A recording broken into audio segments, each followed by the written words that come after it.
Dr. King's Memorial, written by Kira Fried.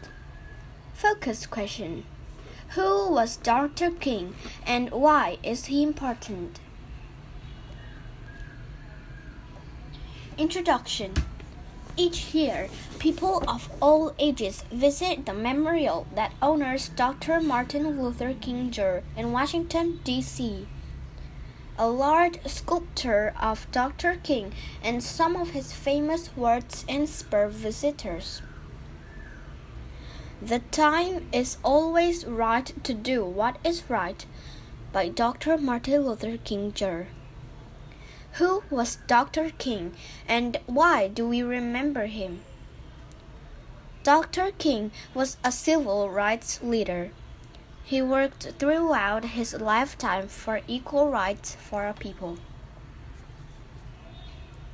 The South. Dr. King grew up in Georgia in the 1930s. During his childhood in the South, he faced racism and laws that were unfair to black people.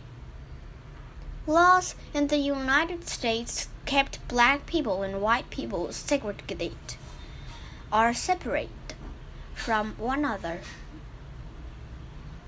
Not all states followed these laws. However, many states in the South enforced them. In the South, black people and white people were not allowed to marry each other. Black children could not attend the same schools as white children.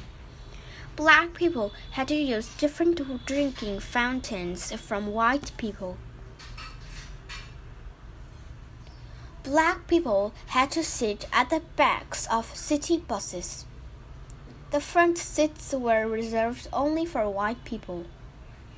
Black people were not allowed to ride in the same railroad cars as white people. Black people and white people had to use different public restrooms. The law said that everything would be separate but equal.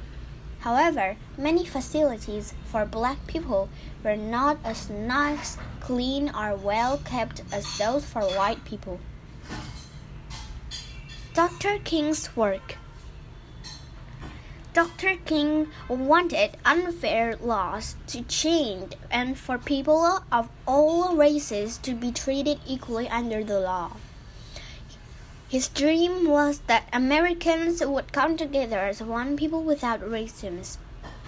He gave many speeches and spoke with many people about how to change the laws. Hate will never hate.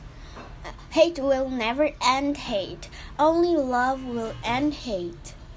By Dr. Martin Luther King Jr.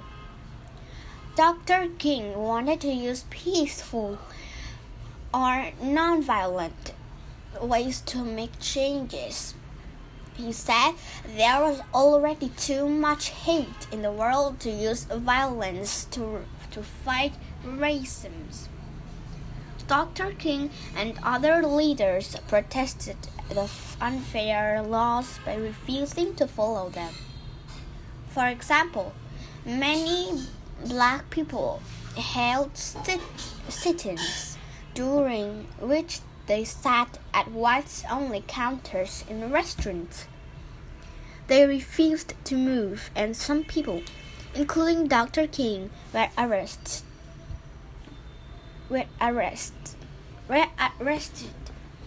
Dr. King and his supporters marched with many people as another non-violent way to protest racism and the segregation laws.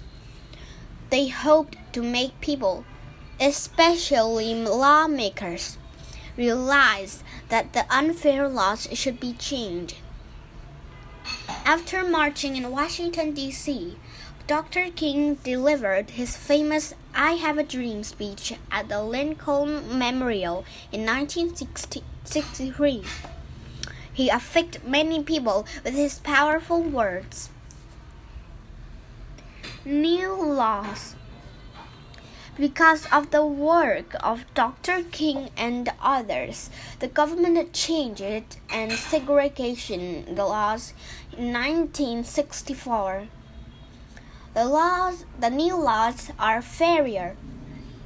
It is now against the law to treat some people better than other people because of their race. Do you know? Rosa Parks refused to move from her front seat on a city bus to back seat in 1955.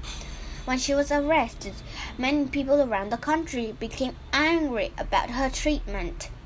Her courage helped change the unfair laws. Black children and white children can go to the same schools. People can sit where they want on buses, on trains, and in restaurants. The same water fountains and restrooms can be used by anyone, no matter their race.